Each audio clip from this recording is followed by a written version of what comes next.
Praise the Lord. जय यीशु। मैं पिछले हफ्ते में जो लास्ट टॉपिक मैंने दिया था कलीसिया के बारे में, आज मैं आपको डिटेल बताने वाली हूँ। जैसा कि मैंने पहले भी बोला था कि 7 कलीसिया, उसका रहस्य मैं आपके ऊपर प्रकट करने वाली हूँ, क्योंकि किसी किसी को ये कलीसिया क्या है उनके बारे में नहीं पता है। जैसा कि मैंने बोला कि लोग समझते कलीसिया मतलब एक पत्थर से बांधा हुआ मंदिर, 4 चौखट, उसको कलीसिया कहा जाता है। नहीं, ऐसा नहीं है। मैंने पिछले बार बोला था कलीसिया हम जैसे लोग हैं। जैसा कि हम लोग प्रकाशित ग्रंथ में हम लोग देखने जाएंगे कलीसिया के बारे में, प्रभु ने हम लोग को पूरे खुल की बातें किया है, पर सबके मन में ऐसा डाउट है कि कलीसिया का मतलब क्या होता है। तो कलीसिया हम लोग हैं, तो प्रभु ने हमारे लिए हर एक चीज़ रखी हुई है, वो हम लोग को परखेंगे। हम लोग को अंतिम समय में जैसे 7 दीपदार उनके दाहिने हाथ में है, वैसे उस सोने के 7 दीपदार का रहस्य हम लोग को प्रभु प्रकट करना चाहते हैं। तो ये कलीसिया कौन है और प्रभु यीशु किस तरीके से हम लोग को वो जो हम लोग को अवार्ड्स देने वाले, रिवॉर्ड्स देने वाले, हम लोग को जो भी हमारे लिए रखा है किस तरीके से देने वाले।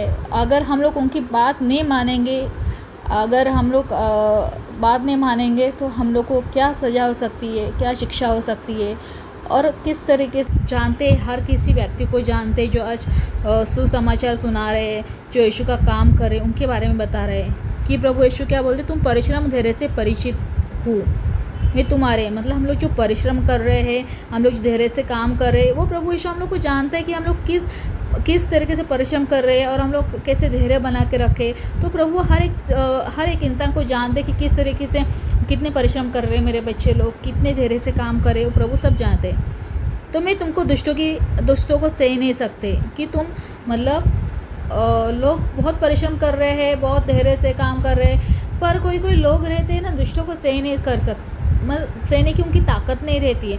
मतलब जैसे कि अभी हम लोग इंसान है, पर जब हम लोग कार्य करते, काम करते, तो हम लोग उसको सह नहीं कर सकते, हम लोग दुष्टों को बर्दाश्त नहीं कर सकते, क्योंकि हर एक मतलब शैतान हम लोग को टेम्पटेशन देता है हर चीज़ की तरीके से, तो वो सह नहीं कर सकते। जो अपने को प्रेरित कहते हैं किंतु है नहीं, तुमने उनकी परीक्षा ली है और उन्हें झूठ पाया है।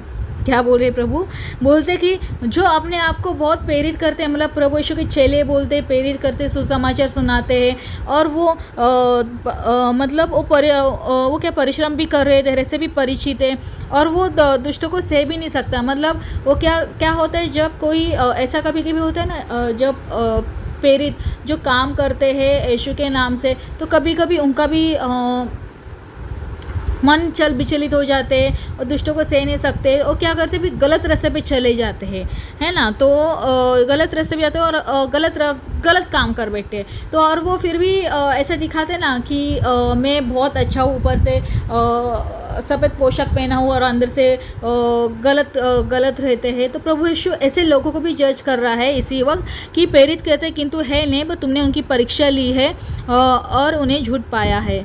मतलब ऐसी मतलब आप लोग मतलब कैसे पता है, परीक्षा लेते हो और उनको झूठ पाया है। मतलब ऐसे लोग हैं हमारे बीच में जो प्रेरित कहलाते हैं और उनकी परीक्षा ली है। मतलब सपोज अगर कोई इंसान है जो यीशु के नाम से सुसमाचार सुनाना आता है, जो यीशु का दास है, या प्रभु ने हम लोग जैसे लोगों को एक कलीसिया सौंपी है, तो क्या करते हैं पता है, वो सहते सब करते वो दुष्टों को सह नहीं सकते। और जब हम लोग किसी को पकड़ लेते, अरे ये बाइबल का वचन तो सही नहीं बोल रहा है, और उसमें बहुत सारे मतलब बोलते हैं कि हम लोग यीशु की आज्ञा का पालन करते हैं, पर करते तो है नहीं, तो हम लोग क्या होते हैं, वो झूठ पकड़ा जाता है। तो प्रभु यीशु उन लोग की उनकी परीक्षा ली है और उनके झूठ पाया है। मतलब वो हिसाब से चलता ही नहीं, खाली बोलते कि जैसे कि बाइबल का वचन बोलते हैं, प्रभु प्रभु कहने वाले बहुत कम है, पर यीशु की आज्ञा का पालन बहुत कम लोग करते हैं। तो ऐसे जो लोग रहते हैं मतलब उन्हें झूठ पाया है, यीशु की आज्ञा के हिसाब से नहीं चलता है।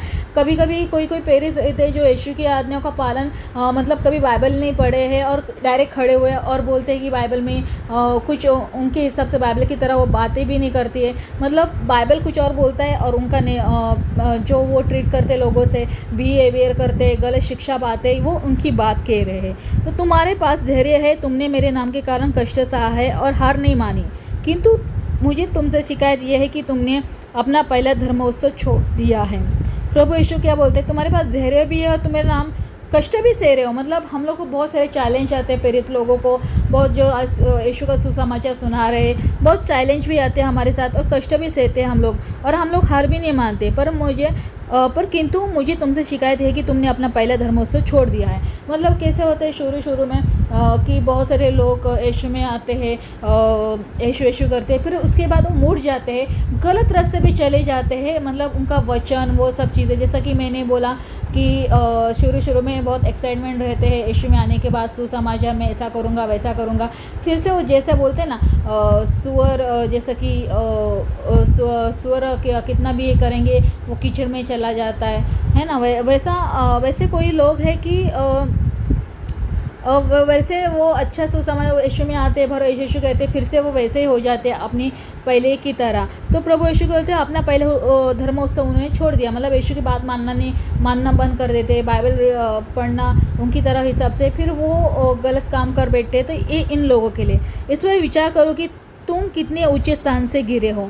मतलब प्रभु यीशु, जब आप प्रभु यीशु में आते हो ना, तो प्रभु यीशु कैसे करते हैं, हम लोग को प्रभु यीशु हम लोग को जो ऊंचे स्थान पे बिठाए रहता है, हम लोग को हर प्रभु यीशु चाहता है कि हर कोई ऊंचे स्थान पे बैठे। पर हम लोग क्या करते हैं, हम लोग खुद अपने आप को गिराते हो। कैसे करते हैं कि पहले हम लोग बहुत सारे यीशु में आने के बाद बहुत सारे बोलते हैं हम लोग यीशु के लिए ये करेंगे वो करेंगे, उसके बाद वो यीशु को छोड़ के अपने फिर से पहले केस में चले जाते हैं, मतलब अपने जो पहले आप थे वैसे फिर से बन जाते हो। तो यीशु बोलते हैं तुम लोग को मैंने वो ऊंचे स्थान पे बिठाया था, पर तुम लोग इतने ऊंचे स्थान से नीचे गिर जाते हो। मतलब ये प्रेरितों के लिए बोला गया है, जो चुने हुए लोग हैं, जो प्रभु यीशु का कार्य कर रहे हैं, जो ऐसे भी लोग हैं जो वो कार्य तो बहुत अच्छा करते, सहते भी हो, पर उसका कुछ मतलब है नहीं। जब तक आप यीशु की बात नहीं मानोगे, उसके कहने मानोगे, तो एक दिन आपको क्या होगा, पटक दिया जाएगा। मतलब इतना ऊंचे स्थान पे जो प्रभु ने आपको बोलते हैं ना कि अगर आप यीशु की महिमा करोगे, लोगों के सामने आपकी महिमा होगी। तो यीशु हमारी महिमा हर लोगों के सामने करता है, पर हम लोग कुछ ऐसी चीज़ें करते हैं जो बाइबल के विरुद्ध रहते हैं और हम उसको करना छोड़ देते हैं। इसलिए हम लोग को क्या करता है, तो एक दिन प्रभु यीशु भी क्या होता है, हम लोग को ऊंचे स्थान से हम लोग को पटक देता है। और ये ज़्यादा दिन तक छुपा नहीं रहता है, कभी ना कभी वो सामने आ ही जाता है। प्रभु यीशु उनको क्या करता है, पटक देता है। धर्मों से छोड़ दिया है, इस पर विचार करो कि तुमने ऊंचे स्थान से गिरे हो। पश्चाताप करो, पहले ऐसा आचरण करो, नहीं तो मैं तुम्हारे पास आकर तुम्हारा दीपदार उसके स्थान पर से हटा दूंगा। मतलब ये चीज़ उनके लिए प्रभु ने रखी हुई है, जो लोग जो ऐसा काम कर रहे हैं। प्रभु ने कौन सा अवार्ड्स रखा है आपके लिए, देखो कि मैं तुम्हारे पास आकर तुम्हारा दीपदार उस स्थान से हटा दूंगा। मतलब दीपदार उसके स्थान से हटा दूंगा, मतलब प्रभु तुम लोग को उस स्थान में रखना चाहता है, दीपदार तारों की तरह उस स्थान पे एक तरह आपको देखना चाहता है। पर कब, अगर कोई ऐसे लोग हैं जो यीशु के राज्य में काम कर रहे हैं, यीशु के प्रेरित है, जो लोग ऐसे काम कर रहे हैं, वो प्रभु यीशु बोलते हैं अगर तुम लोग ऐसा इसमें कर रहे हो तो आपको ये छोड़ना है। नहीं तो प्रभु यीशु क्या बोलते हैं, अगर तुम ये स्थान ने और पश्चाताप नहीं करोगे तो पटक दिया जाएगा। अगर आप पश्चाताप कर रहे हो, पहले ऐसा आचरण कर रहे हो, मतलब पहले यीशु में आते हो, आप कितना धर्म उसका मतलब आप कितना एक्साइटमेंट रहते हो कि मैं प्रभु यीशु के लिए ये करूँगा वो करूँगा, यीशु की आज्ञा का पालन करोगे, ऐसा करोगे। पर कुछ सालों के बाद जैसा सा दिन आता है, आपका विश्वास डगमगा जाता है, आपके में बहुत सारे अविश्वास हो जाता है, आपको क्वेश्चन भी रहता है, तो वो अपने पहले रास्ते पे चले जाते छोड़ के यीशु के लिए। जो छोड़ के चले गए हैं उनको प्रभु यीशु बोल रहा है, और जो इसी वक्त कर रहा है गलत काम, यीशु की आज्ञा का पालन नहीं कर रहा है, प्रभु यीशु बोलता है अभी भी मौका है, क्योंकि ईश्वर का राज्य बहुत निकट है। अभी भी मौका है आपको कि ये पश्चाताप करो। आप अगर आप पश्चाताप करोगे, आप पहले से आचरण करना स्टार्ट करोगे, यीशु पे विश्वास करोगे, यीशु का कहना मानोगे, ये सब गलत जो है तुम लोग आप इतना कष्ट सह रहे हो, इतना सब कर रहे हो, मतलब है नहीं। जब तक आप यीशु का कहना नहीं मानोगे, तो प्रभु यीशु आपसे शिकायत कर रहा है आप लोगों को लिए। ये मैं नहीं शिकायत कर रही हूँ, ये बाइबल में साफ साफ लिखा है। ये कौन शिकायत कर रहा है, ये यीशु आपको शिकायत कर रहा है। प्रभु यीशु पहले से आचरण करो, आपने जो धर्मों से छोड़ दिया है, जो लौट गए फिर से गलत काम पे लगे, जो यीशु पे विश्वास करना छोड़ दिया है, जो गलत काम कर रहे हैं। ऊपर से तो दिखावापन करते हैं, हम लोग यीशु को बहुत प्यार करते हैं, पर अंदर से कुछ भी नहीं है। तो ऐसे लोगों को प्रभु यीशु आपको वार्निंग दे रहा है, आपको बता रहा है कि वो आप पहले से ऐसा आचरण करो, नहीं तो मैं तुम्हारे पास आकर तुम्हारा दीपधार उसके स्थान पर से हटा दूंगा। नहीं तो मतलब प्रभु तुम्हारे लिए क्या रखा है, सुनो, तुम्हारे लिए दीपधार उसके स्थान पर से हटा दूंगा। प्रभु के दाहिने हाथ में जो दीपदार तार है, मतलब हम लोग को प्रभु उस दीपदार तारों में से गिनना बनाना चाहते हैं, उनके दाहिने हाथ में है जो तार है। तो वो कलीसिया का एक दीपदार तारा है, जो पहले मैंने बोला एफिसुस का। तो प्रभु यीशु ये बता रहे, फिर भी तुम में ये अच्छाई है कि तुम मेरी तरह निकले की कर्मों से घृणा करते हो। मतलब प्रभु यीशु बोलते, जो निकले लोग थे, उन्होंने जो कर्म किए थे वो गलत थे, मतलब उन्होंने बहुत सारे पाप किए थे। वैसे ही बोलते कि तुम लोग अच्छा ये है कि तुम लोग उनकी तरह निकले की कर्म से घृणा करते हैं। तो वैसे ही प्रभु हम लोग को बोल रहे हैं, जिसके कान हो वो सुन ले कि आत्मा कलीसिया से क्या कहते हैं। मैं विजयी को उस जीवन वृक्ष का फल खिलाऊंगा जो ईश्वर के स्वर्ग की वाटिका के बीच है।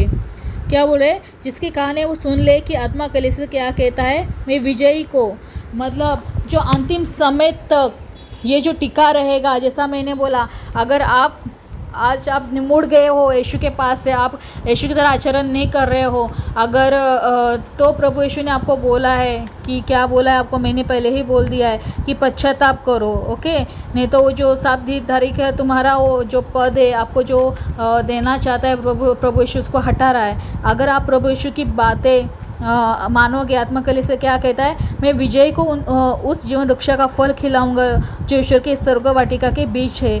मतलब वो वृक्ष का फल खिलाया जाता है। आपने आदम व हवा के बारे में सुना होगा कि जो जीवन वृक्ष का फल जो बीचों बीच था, है ना, जो आदम वाटिका में क्या था, वो वाटिका ऐसी थी, बहुत अच्छा था ना, आपको किसी बात की चिंता थी, है ना खाने की ना पीने की, खाली आपको प्रभु कुछ मेहनत करने की ज़रूरत नहीं थी। तो वो प्रभु यीशु आपको वो जीवन वृक्ष आदम वाटिका का फल खिलाने वाले जो ईश्वर के स्वर्ग की वाटिका के बीच है। तो प्रभु यीशु आपको वो वाटिका का फल देना चाहते हैं। तो आपको तय करना है कि आप किस तरीके से आप उसमें हो क्या, मैं कुछ गलत कर रहा हूँ क्या। अगर इसमें से कोई है कि मैं गलत कर रहा हूँ तो आपको तुरंत पश्चाताप करना है, क्योंकि हम लोग को एंडिंग समय तक प्रभु यीशु हम लोग के लिए बहुत सारे चीज़ें बताइए। तो एफिसस का कलीसिया के लिए ये संदेश है, इस कलीसिया में जो लोग बैठ रहे हैं, जो अपने आचरण से जो ऐसे आचरण कर रहे हैं, ये कलीसिया वो लोगों के लिए, वो कलीसिया के बारे में प्रभु यीशु बता रहे हैं। अगर सपोज मैं आपको बताऊंगी, अगर मेरा नेचर, मैंने जैसा कि मैं आपको बता रही हूँ, अगर मेरा आचरण मतलब ऐसा है कि मैं बहुत परिश्रम कर रही हूँ, मैं बहुत धैर्य से मतलब धैर्य करके कर रही हूँ, पर मेरा आचरण ही गलत है, जैसा कि प्रभु यीशु ने कहने में बोला है कि मतलब मेरे में झूठ पाया, मेरे में एक अंदर भी गुण नहीं है, अगर मैं ऐसे में हूँ तो वो चीज़ मेरे से खो दी जाएगी और जो वृक्ष का फल है वो मैं खा नहीं पाऊँगी। तो मतलब क्या होगा, मैं एफिसी, मतलब मैं एक कलीसिया है, उस एफिसी कलीसिया को ऐसा बोला जाता है। मतलब जो लोगों का नेचर ऐसा है, आज जो उनको लग रहा है कि हाँ मैंने गलत किया है, तो एफिसी कलीसिया को ना वो लोगों को कहा गया है जो ऐसे आचरण करे, वो कलीसिया होती है। कलीसिया का मतलब होता है चार दीवार नहीं। तो अगर आपको ईश्वर के देने जो 7 दीपदारों में से आप बनना चाहते हो और ये जीवन वृक्ष का फल खाना चाहते हो, तो आपको अपने आप को बदलना पड़ेगा, फिर से पश्चाताप करो। दूसरा हम लोग पढ़ने जाते हैं स्मुरना की कलीसिया के स्वर्गदूत को ये लिखो, जो प्रथम और अंतिम है, जो मर गया था वो पुनर्जीवित हो गया है। उसका संदेश इस प्रकार है। क्या बोल रहे हैं, स्मुरना के कलीसिया के स्वर्गदूत को ये लिखो। अभी स्मुरना के अभी 7 कलीसिया में से दूसरा वाला है, उसमें क्या लिखा है, जो प्रथम और अंतिम में जो मर गया था पुनर्जीवित हो गया है। उसका संदेश इस प्रकार है। कौन प्रथम अंतिम कौन है, यीशु, और जो मर गया है पुनर्जीवित कौन हुआ था, यीशु। तो उसका संदेश इस प्रकार है। किसने संदेशा दिया, डायरेक्ट आपको यीशु ने संदेशा दिया है। मैं तुम्हारे संकट और दरिद्र से परिचित हूँ, फिर भी तुम धनी हो। मैं भी ये भी जानता हूँ कि वे लोग तुम्हारी कितनी बदनामी करते हैं, जो अपने को यहूदी कहते हैं किंतु जो यहूदी नहीं है बल्कि शैतान के अनुयायी है। क्या बोले, मैं तुम्हारे संकट और दरिद्र से परिचित हूँ। प्रभु को पता है तुम लोग किस संकट से गुजर रहे हो, तुम किस तरह से दरिद्र हो गए हो, फिर भी तुम धनी हो। और मैं भी ये जानता हूँ कि वे लोग तुम्हारी कितनी बदनामी करते हो। मतलब हम लोग भले पैसों से या धन से नहीं है, फिर भी प्रभु बोलते हैं हम लोग धनी है। किससे धनी है? क्योंकि हम लोग ईश्वर को जानते हैं, ईश्वर के उनके आचरण से हम लोग ईश्वर की आज्ञा का पालन करते हैं, हम लोग सुखी है। जैसा कि मैं फॉर एग्जांपल दूंगी आपको, जैसे कि आज मेरे पास पैसा नहीं है, आज मेरे पास धन दौलत नहीं है, पर ईश्वर ने जो सामर्थ्य दिया है, ईश्वर का जो प्यार है मेरे पास, जो ईश्वर ने मुझे दिया है, भाई उससे मैं बहुत धनी हूँ। कि पैसा, घर, बंगला, इससे हम लोग धनी नहीं है। मतलब हमारे पास कुछ भी नहीं, फिर भी हमारे पास कौन है? प्रभु यीशु है। प्रभु यीशु का प्यार है, प्रभु यीशु के हर एक चीज़ का हमारे पास है। तो हम लोग कौन है? तो यीशु फिर भी तुम धनी हो, प्रभु यीशु बोलते हैं। क्योंकि प्रभु को पता है कि हम लोग किस संकट से गुजर रहे हैं। किसी को बहुत सारी चीज़ों से गुजरना पड़ रहा है। जो प्रेरित लोग हैं उनको बहुत सारी, जो सुसमाचार सुनाते, जो चुने लोग रहते हैं, उनको बहुत सारे संकट से और वो बहुत गुजरना पड़ता है। फिर भी प्रभु यीशु क्या बोलते हैं कि फिर भी तुम लोग धनी हो। किससे धनी हो? क्योंकि यीशु आपके पास है, यीशु ही आपका धन है, आपके पास वचन है, बाइबल है, सब कुछ है। तो हम लोग क्या हुए? धनी हो है। फिर भी तुम धनी हो। और मैं ये भी जानता हूँ कि वे लोग तुम्हारी कितनी बदनामी करते हैं जो अपने को यहूदी कहते हैं, किंतु जो यहूदी नहीं है बल्कि शैतान के अनुयायी है। जो लोग बोलते हैं ना कि प्रभु प्रभु कहने वाले बहुत है, मतलब ऐसे बोलते हैं ना कि यहूदी मैंने पहले ही बोला कि गैर यहूदी जो यीशु को मानते हैं, गैर यहूदी जो यीशु को नहीं मानते, जो गैर यहूदी की तरह मतलब जो नहीं जानते हैं यीशु को, तो उनके बारे में प्रभु बताता है। यहूदी का मतलब क्या होता है कि वो यीशु सब प्रार्थना सब करते हैं और उनके कहने पे नहीं मानते हैं।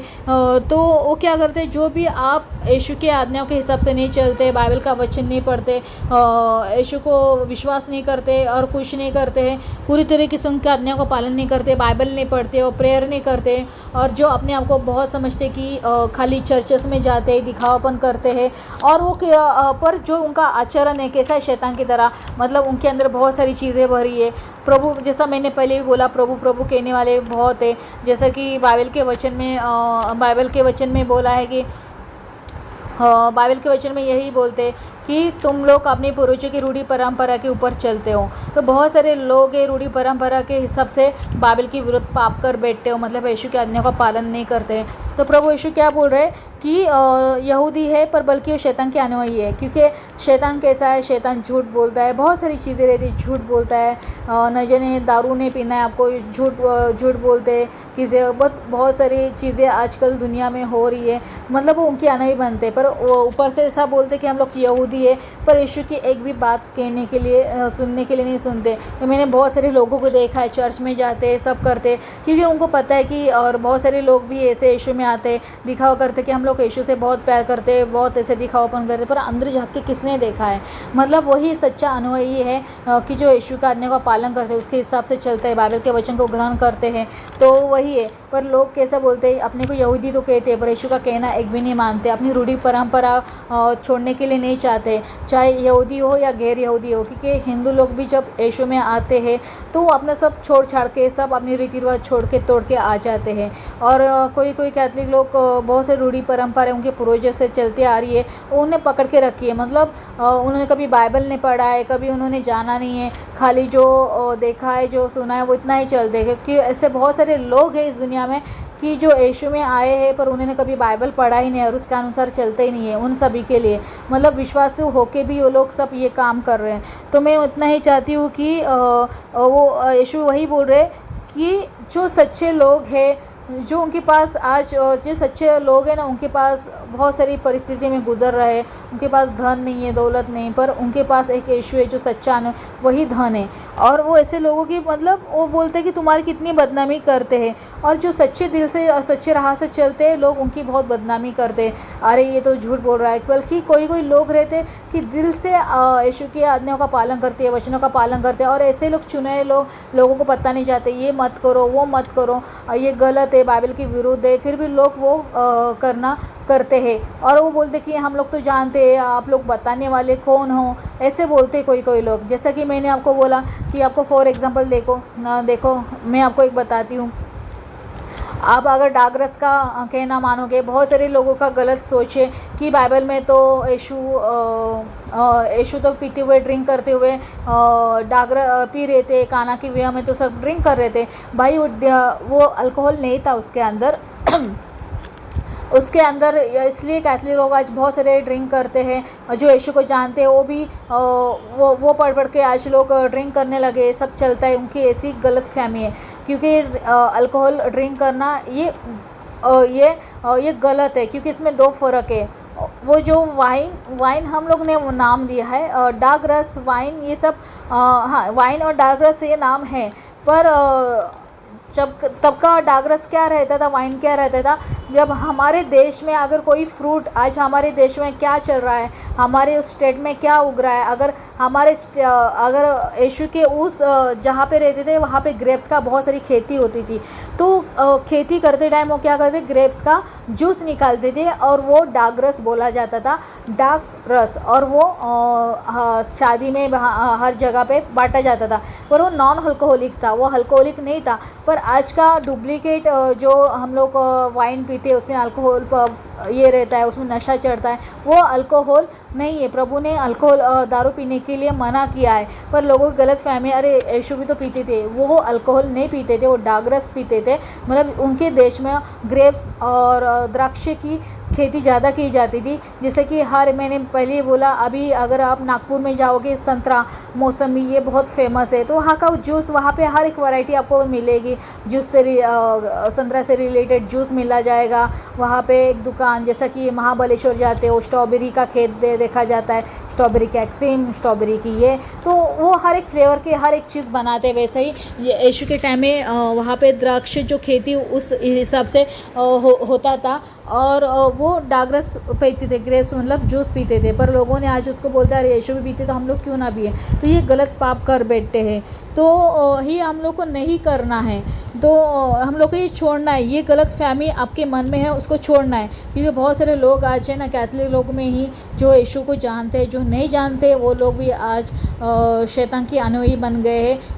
ऐसे करते करते, अरे यीशु पीते तो हम लोग क्यों ना बने, ऐसा बोलते बोलते रोज़ दारू की बोतल, रोज़ ड्रिंक करते, अल्कोहल लेते हैं और अपने आप को शैतान के हवाले कर देते। और वो क्या करते हैं, यहूदी तो कहते, मतलब यीशु के तो बोलते हैं हम लोग यहूदी है, पर यहूदी नहीं, वो क्या है, शैतान के अनुयायी है। मतलब ये करके साबित करते हैं कि हम लोग शैतान के आड़ में। आपको साबित करने की ज़रूरत है नहीं, वो ऑटोमेटिक पता चल जाता है। क्योंकि मेरे पास भी बहुत सारी गवाही है, मैंने बहुत सारे लोगों को बताया है प्रार्थना करते टाइम, भाई आप दारू मत पियो, शैतान आपको अटैक करेगा। और सच्ची में ऐसा ही होता है, कुछ दारू के दौरा, अल्कोहल के दौरा भी शैतान अटैक करता है। तो हम लोग को अल्कोहल नहीं पीना, हम लोग को दारू नहीं पीना। ये गलत फहमी आपके मन में है कि कैथलिक लोग में दारू पी जाती है। नहीं, कैथलिक लोग में प्रभु यीशु ने कभी ऐसा बोला ही नहीं हम लोग को ड्रिंक करने के लिए, क्योंकि प्रभु यीशु को भी अच्छी तरह पता है जब अल्कोहल पीते हैं और नशा चढ़ जाता है कि क्या हालत हो जाती। तो प्रभु ईश्वर हम लोग को क्यों ये सब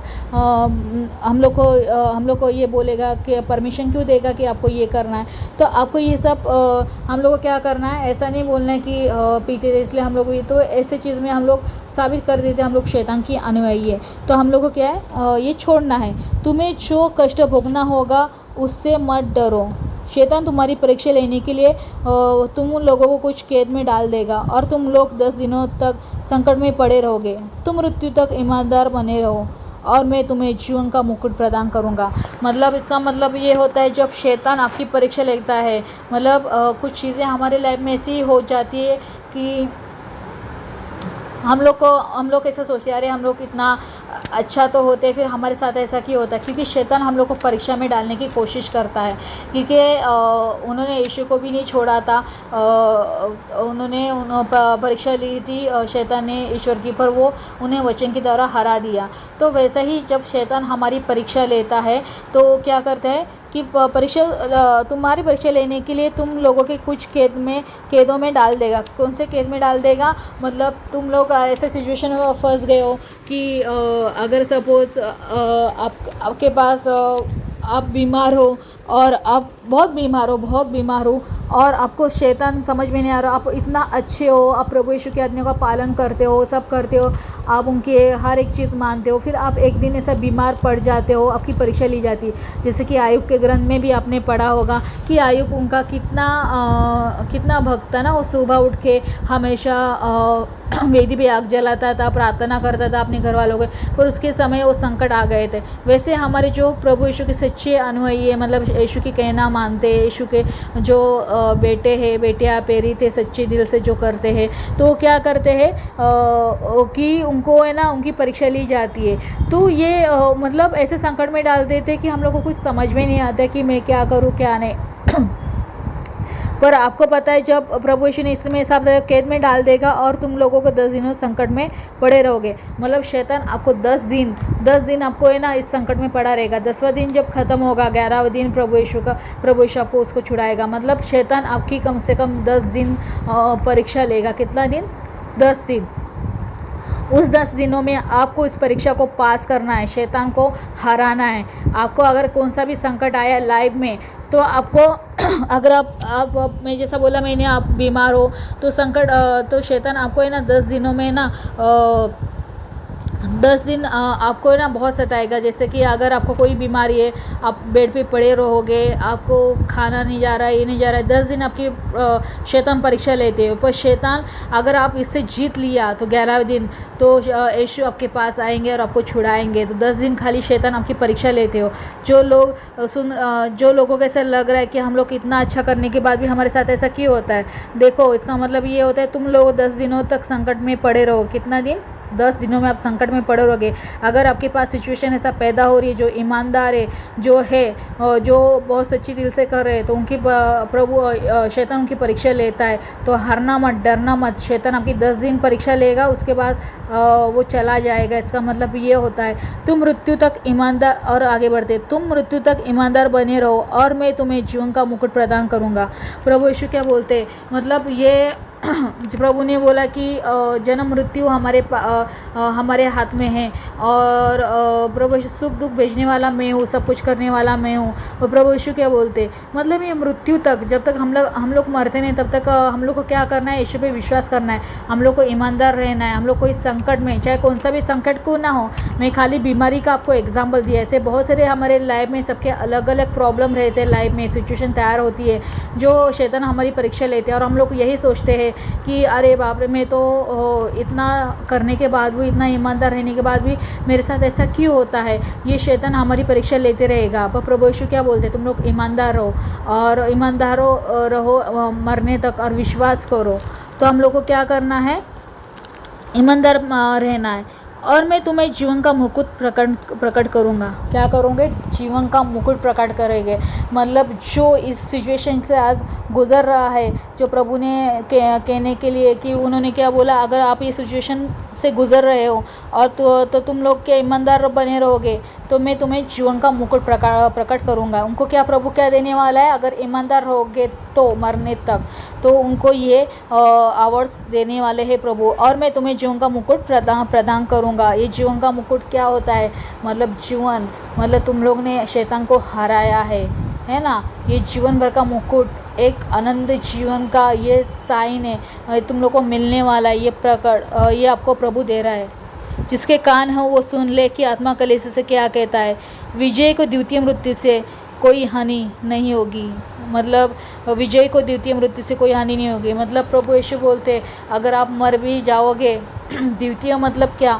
पहला मृत्यु हम लोग शारीरिक रूप से होते, फिर हम बपटाइज करते, तो यीशु के नाम से जो होता है द्वितीय मृत्यु से मतलब जो आनंद जीवन, तो हम लोग को कोई भी हानि नहीं होगी। आपको पता है स्वर्ग और नर्क है और हम लोग का जब हम लोग मरे पाएंगे, हम लोग को कोई भी हानि नहीं होगा। जीवन का मुकुट हम लोग को प्रभु यीशु पहना रहा है, तो हम लोग को इसके लिए ट्राई करना है। तो अपने आप को परखना है कि मैं इसके योग्य हूँ या नहीं हूँ, मैं इसमें हो रहा हूँ कि नहीं हो रहा है। मतलब सबके लिए अलग अलग 7 कलीसिया के बारे में प्रभु यीशु ने बोला है। मतलब सब मिलके एक ही है, पर उन्होंने अलग अलग तरीके से उन्होंने हम लोग को समझाया है।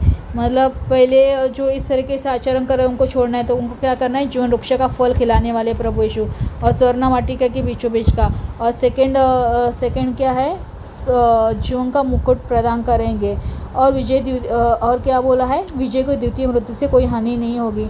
मतलब अगर आप मर भी जाओगे, आपको कोई आज तक नहीं आएगी। प्रभु यीशु आपके साथ रहेंगे, आपको स्वर्ग के आपको आनंद जीवन उस अब तीसरे दिन, जैसे कि प्रभु यीशु ने बोला है, वो मरने के बाद भी जीवित रहेंगे। ऐसे प्रभु यीशु हम लोग को विजय दिलाने वाले। हम आगे बढ़ते।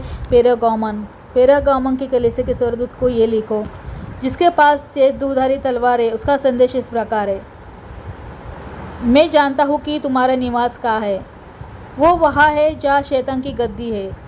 फिर भी तुम मेरा नाम द्रुत बने रखते हो और तुमने उन दिनों भी मुझ में अपना विश्वास नहीं त्यागा, जब मैं ईमानदार साक्षी अंतिपस तुम्हारे शहर में जो शैतान का निवासस्थान है मारा गया। किंतु मुझे तुमसे कुछ शिकायत है। तुम्हारे बीच में कुछ ऐसे लोग रहे थे जो बलाम की शिक्षा को मानते हैं। बलाम ने बालक के इसराइल के मार्ग पर ठोकर डालने का परामर्श दिया, जिसे वे देवता को अर्पित मांस खाए और व्यभिचार करें। प्रभु यीशु क्या बोल रहे हैं? प्रभु यीशु, जिसके पास तेज दोधारी तलवार है उसका संदेश इस प्रकार है। किसके पास तेज दोधारी तलवार है? यीशु के पास है। वो आपको संदेशा क्या पहुंचा रहा है, उसका संदेशा सुनो। यीशु आपसे बात करना चाहते हैं। यीशु क्या बोल रहे? दोधारी तलवार मैं यीशु के पास है। मैं जानता हूँ कि तुम्हारा निवास कहाँ है, वो वहाँ है जो शैतान की गद्दी है। फिर भी तुम मेरे नाम द्रुत बनाए रखते हो और तुमने उन दिनों में मुझ में अपना विश्वास नहीं त्यागा। क्या बोला है?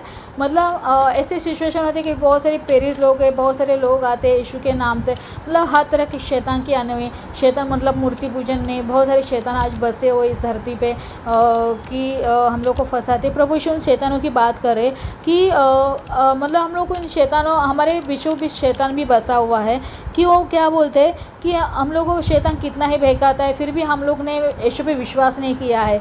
नहीं, हम लोग ने फिर भी यीशु के ऊपर विश्वास करना नहीं छोड़ा है। मतलब शैतान अभी भी हमारे बीच में, जैसा कि मैं फॉर एग्जांपल दूंगी आपको, अभी मैं हिंदू परिवार से हूँ, तो मेरे घर में बहुत सारे मतलब यीशु में मैं तो जो हूँ मैं पहले आई हूँ और कोई विश्वास नहीं करता, पर मेरे आज घर में भी ऐसे सब चीज़ें होती रहती है, अलग अलग तरीके से रीति रिवाज से होता है, क्योंकि मैं ही केवल मैं ही यीशु को विश्वास करती हूँ। फिर भी मैंने अपना द्रुत विश्वास नहीं, मतलब मेरे पास ये चैलेंज है, मेरे पास है कि मुझे क्या करना है, पर मैंने अपना विश्वास यीशु के ऊपर नहीं हटाया है।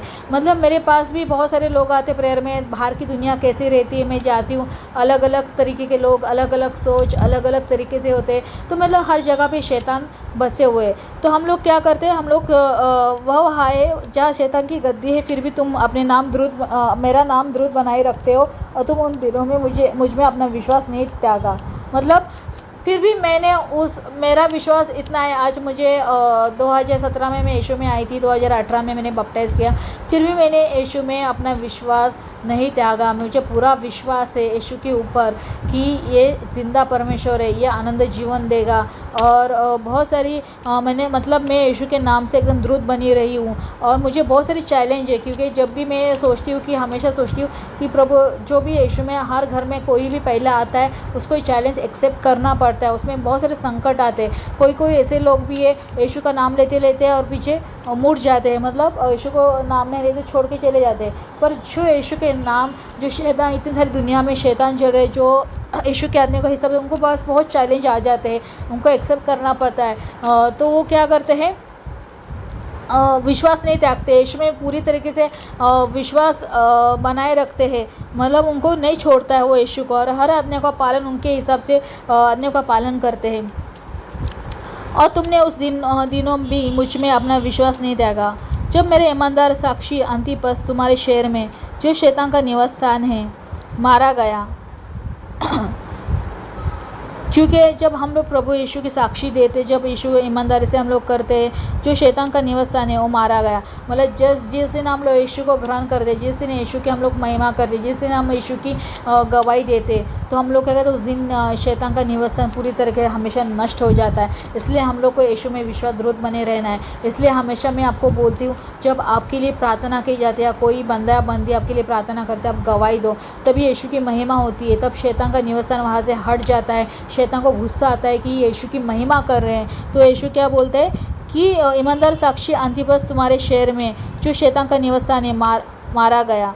मतलब शैतान तभी हार जाता है और अपने आप को ये करता है कि अरे मैं वो, मतलब जब ईश्वर और शैतान की लड़ाई होती रहती है कि ये किसकी बेटी है, किसका ये, तो शैतान हमेशा अपनी तरफ खींचने का प्रयत्न करता है, ट्राई करता है कि नहीं, ये यीशु के पास ना जाए, क्योंकि यीशु तो चाहता है कि हर एक आत्मा बचा जाए। और जिस दिन हम लोग यीशु की महिमा करते, गवाही दे के, और यीशु को हम लोग ग्रहण करते और पूरे ईमानदारी से रहते, तब शैतान क्या कर रहा है, यीशु जब शैतान का तुम्हारे लाइफ से, तुम्हारे जीवन से, तुम्हारे लाइफ से, तुम्हारे घर से पूरी तरीके से हट जाता है। अभी मैं भी मेरा एग्जांपल देती हूँ, क्योंकि मैं जब यीशु को ग्रहण किया था 2017 में, प्रभु ने मुझे छुआ था, बहुत सारी चीज़ें की थी।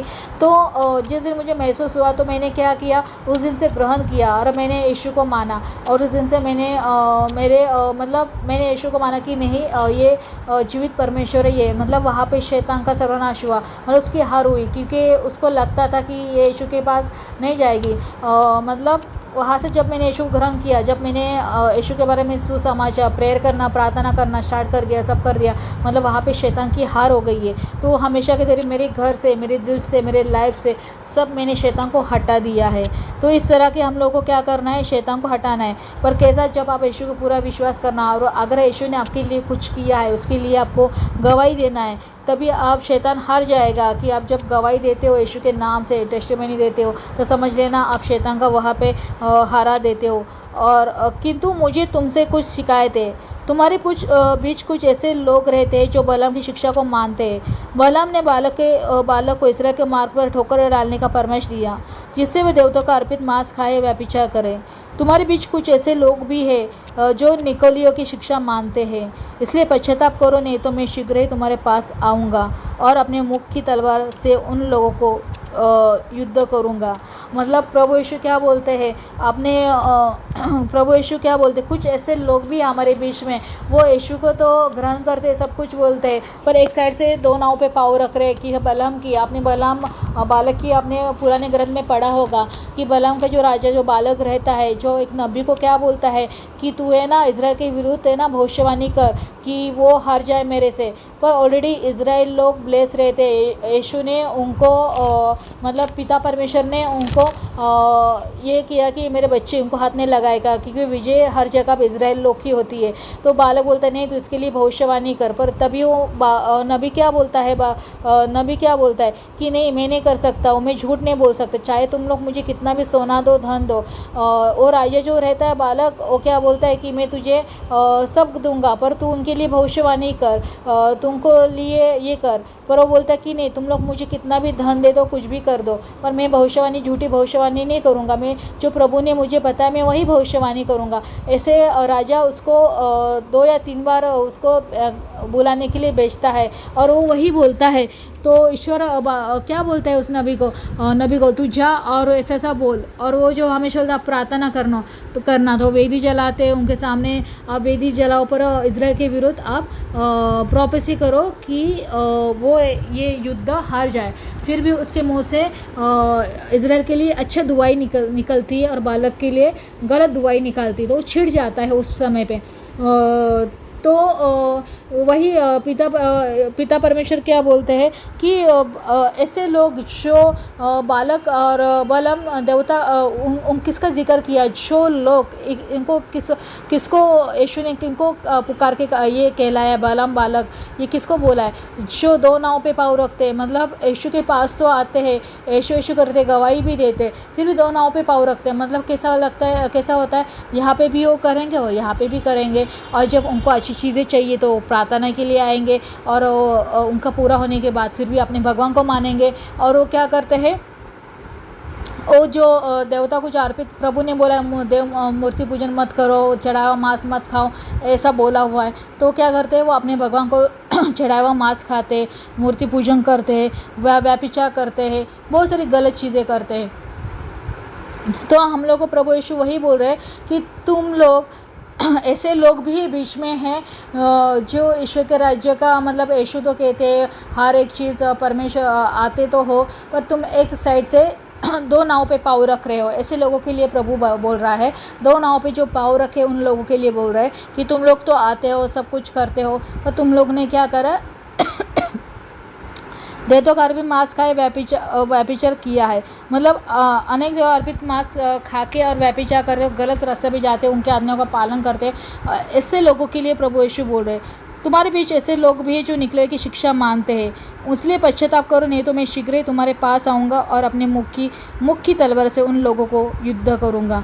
प्रभु यीशु बोलते उन लोगों को वार्निंग दे रहा है, उन लोगों को बता रहा है जो निकले हुए भी मूर्ति पूजन सब करने, व्यभिचार सब करने वाले थे, वो लोग ऐसे लोग थे प्रभु यीशु जो ऐसा काम कर रहे हैं, उन लोग प्रभु यीशु उनको बोल रहा है कि पश्चाताप करो जल्दी ही। अगर तुम लोग पश्चाताप नहीं करोगे तो तुम लोग तुम्हारे पास आऊँगा, अपने मुख से तलवार से उन लोगों को से युद्ध करूँगा। मतलब उनके वचनों के उनके द्वारा मैं उनके तलवार चलाऊँगा, क्योंकि आपने बाइबल के वचन में साफ साफ लिखा है पुराने ग्रंथ में, अगर जो मेरे आज्ञाओं का पालन नहीं करेंगे तो उनके ऊपर संकट विपत्ति डालूंगा, बीमारी, हर चीज़। आज आप देख रहे हो कि बहुत सारी जगह पे क्या क्या न जाने क्या क्या हो रहा है, कभी भूकंप, कभी युद्ध, कभी क्या क्या हो रहा है, उस देश में अकाल पड़ रहा है, न जाने क्या क्या हो रहा है। ये सब चीज़ें होती है क्यों? क्योंकि हम लोग गलत रास्ते पे जा रहे हैं, गलत राह ले रहे हैं। हम लोग यीशु के पास तो आते हैं लोग, पर वो यीशु का कहना नहीं मान रहे। तो उन लोगों के लिए प्रभु यीशु बोल रहा है, अगर तुम लोग अगर आप पश्चाताप नहीं करोगे, मेरी बात नहीं सुनोगे। देखो ये मैं अभी जो पढ़ रही हूँ प्रकाशन ग्रंथ का मैं बढ़ रही हूँ, ये अंतिम समय के लिए 7 कलीसिया के बारे में बता रहे। तो यीशु का राज्य निकट आ रहा है, इसलिए मुझे पता नहीं प्रभु ने ये क्यों मुझे आज बताने के लिए बोले हैं, तो मैं आपको बता रही हूँ, आपके सामने रख रही हूँ। तो आगे आपको करना है क्या है आप देख लो, क्योंकि प्रभु यीशु क्या बोलते हैं आगे सुनो। पश्चाताप करो, नहीं तो मैं शीघ्र ही तुम्हारे पास आऊँगा और अपने मुख से तलवार से उन लोगों से युद्ध करूँगा।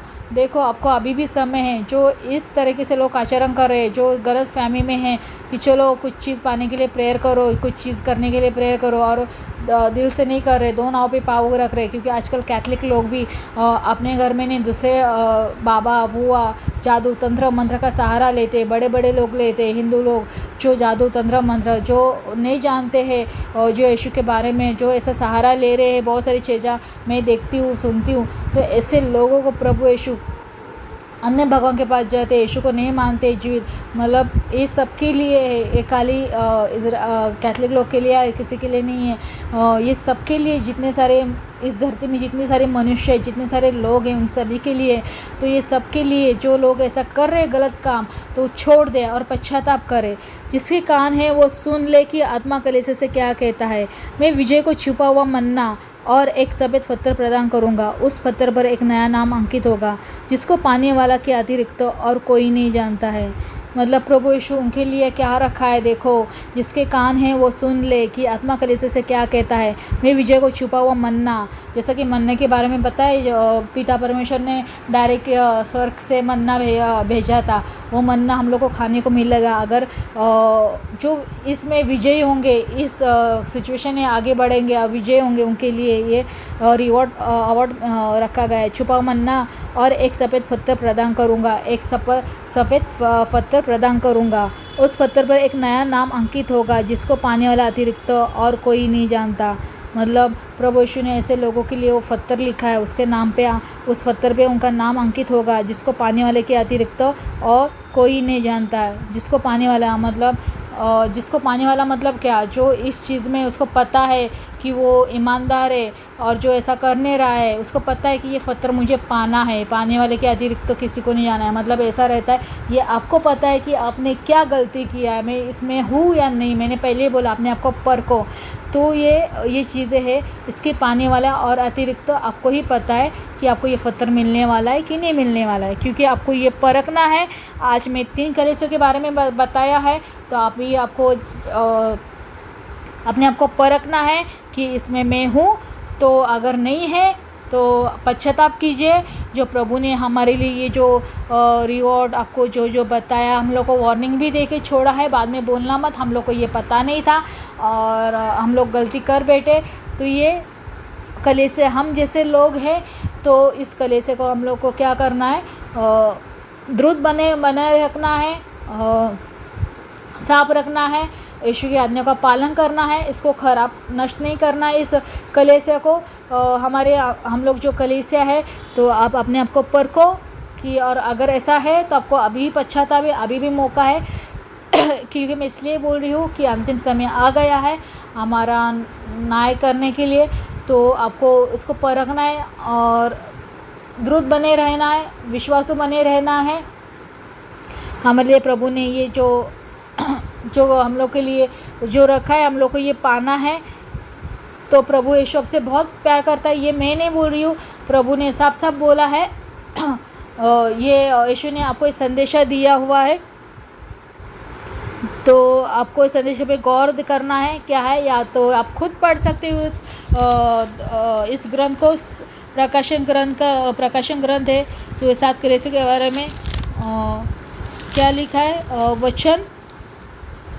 वचन 1 वर्सेस 9 से लेके 20 तक, फिर 2 से लेके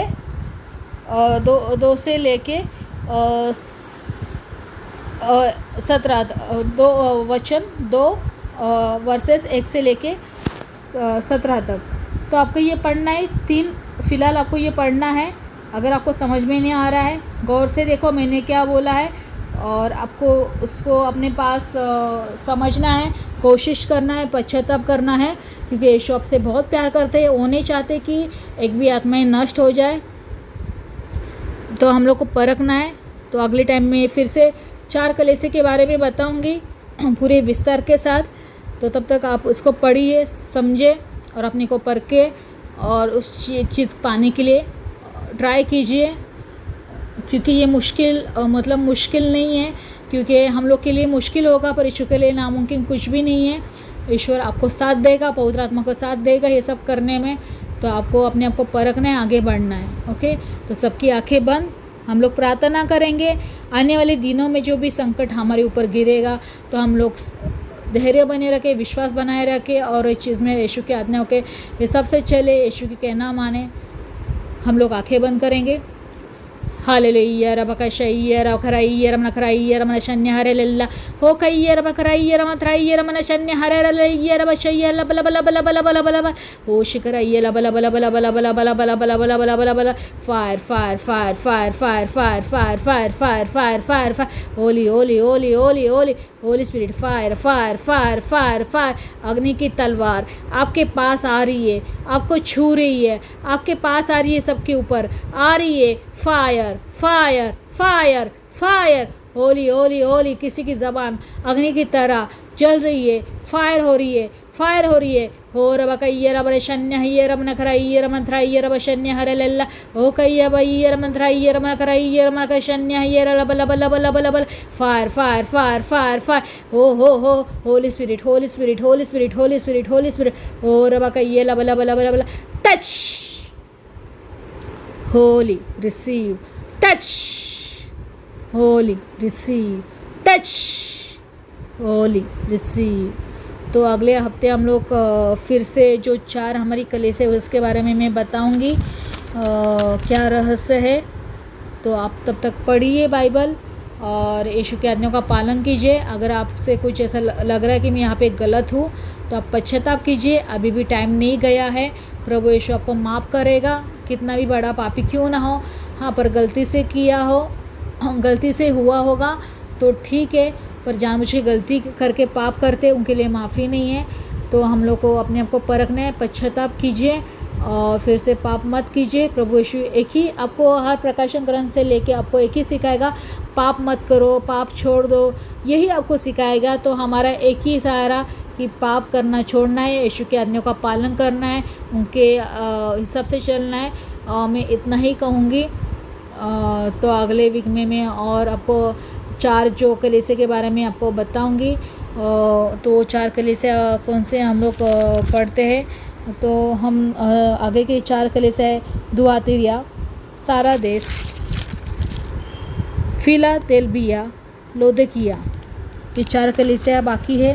तो उनके बारे में मैं आपको सविस्तार से बताऊंगी कि इनका मीनिंग क्या है, प्रभु क्या कहते हैं। तो ये कलीसिया जो है हम लोग है, तो हम लोग को वो चीज़ पाना है। यीशु के दाहिने हाथ में जो 7 तारे, 7 तारे जो है कलीसिया, वो कलीसिया हम लोग है। तो हम लोग अगले हफ्ते फिर से, अगले वीक में फिर से हम लोग जानेंगे अगले 4 कलीसिया के बारे में। तब तक के लिए जय यीशु, प्रेज द लॉर्ड। और मेरे चैनल को, यूट्यूब चैनल को लाइक शेयर सब्सक्राइब कीजिए और बेल आइकन का बटन दबाइए ताकि आपको नया नया नोटिफिकेशन मिलते रहे और लोगों के पास भी ये सुसमाचार सुनते रहे। तब तक के लिए प्रभु आपको शांति दे, आपको प्रभु यीशु आशीष करे। जय यीशु, प्रेज द लॉर्ड।